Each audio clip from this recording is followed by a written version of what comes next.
സമുന്നതനായ നേതാവ് വെള്ളാപ്പള്ളി നടേശൻ.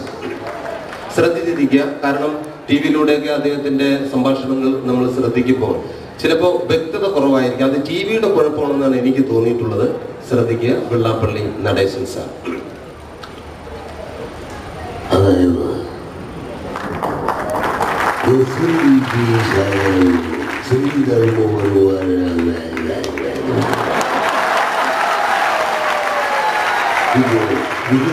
പറഞ്ഞു ചെയ്യുന്നത് ഒരു ജാതി, ഒരു മതം, ഒരു ദൈവം, മനുഷ്യരും.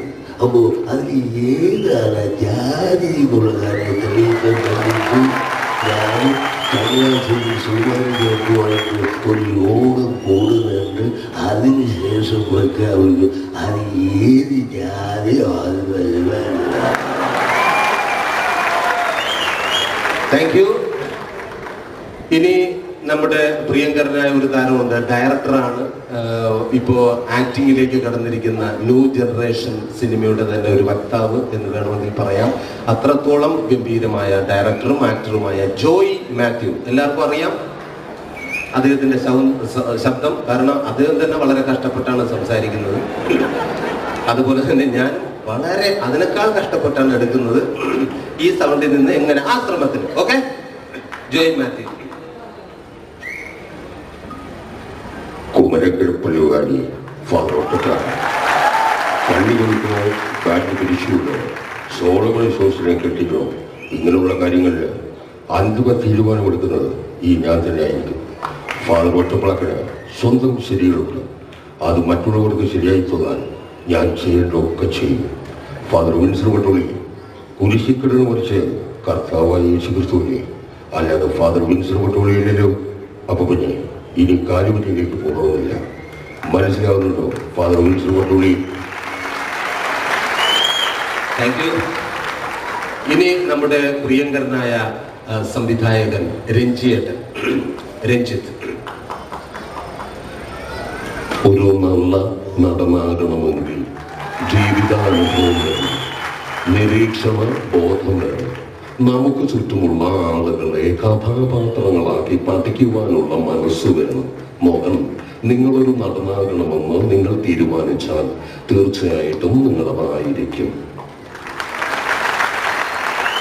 ഇനി നമ്മുടെ പ്രിയങ്കരനായ ഒരു ആക്ടറുണ്ട്, അനൂപ് ചന്ദ്രൻ. ഇവിടെ ആലപ്പുഴ ഉള്ള ആളാണ്, നല്ല തടിച്ച വ്യക്തിയാണ്. നേരത്തെ പറഞ്ഞ പോലെ അദ്ദേഹത്തിന് തന്നെ അദ്ദേഹത്തിന്റെ വോയിസ് ഒരു 20 പ്രാവശ്യം റിഹേഴ്സൽ ചെയ്തിട്ടാ പറയണം. അത്രയ്ക്ക് ബുദ്ധിമുട്ടാണ് പുള്ളിക്ക് തന്നെ സംസാരിക്കാൻ. അപ്പോൾ അത് ഞാൻ ഇമിറ്റേറ്റ് ചെയ്യാണ്. നമ്മുടെ ആരാണ്?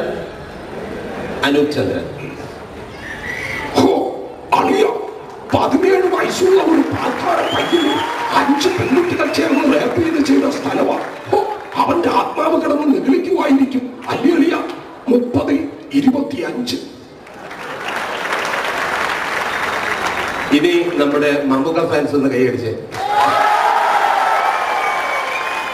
ഭാസ്കർ ദ റാസ്കൽ, ഗംഭീര സിനിമ, അതിപ്പോ തിയേറ്ററിൽ ഓടിക്കൊണ്ടിരിക്കുകയാണ്. ഷാജോൺ അതിമനോഹരമായിട്ടുള്ള വേഷം ചെയ്തിട്ടുണ്ട്. ഒരുപാട് സന്തോഷം. നമ്മുടെ മമ്മൂക്കയുടെ ബിഗ് ബി എന്ന സിനിമയിലെ 2 ഡയലോഗ് റെഡി, 2 ഡയലോഗ്, അതിനുള്ള ത്രാണിയേ ഉള്ളൂ. കൊച്ചിവിടെ കൊച്ചിയില്ലെന്നറിയാം, പക്ഷേ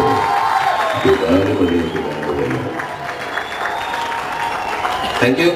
ഇനി തിയേറ്ററിൽ ചെന്ന് കഴിഞ്ഞാൽ ആദ്യം നമ്മളെ ത്രസിപ്പിക്കുന്ന ഒരു പരസ്യമുണ്ട്. ത്രസിപ്പിക്കുക മാത്രമല്ല, വേദനിപ്പിക്കുകയും ചെയ്യുന്ന, ആരും അത് ആവർത്തിക്കാനും പാടില്ല. സിഗരറ്റ് വലിക്കരുത്, ഹുക്ക് ഉപയോഗിക്കരുത് എന്ന് പറയുന്ന പരസ്യത്തിന്റെ വോയിസ് കൊടുത്തിരിക്കുന്നത് ശരിക്കും നമ്മുടെ ഡൽഹി ആകാശവാണിയിൽ നിന്ന് വാർത്ത വായിച്ചുകൊണ്ടിരുന്ന ഗോപൻ ചേട്ടൻ്റെതാണ് ആ ശബ്ദം.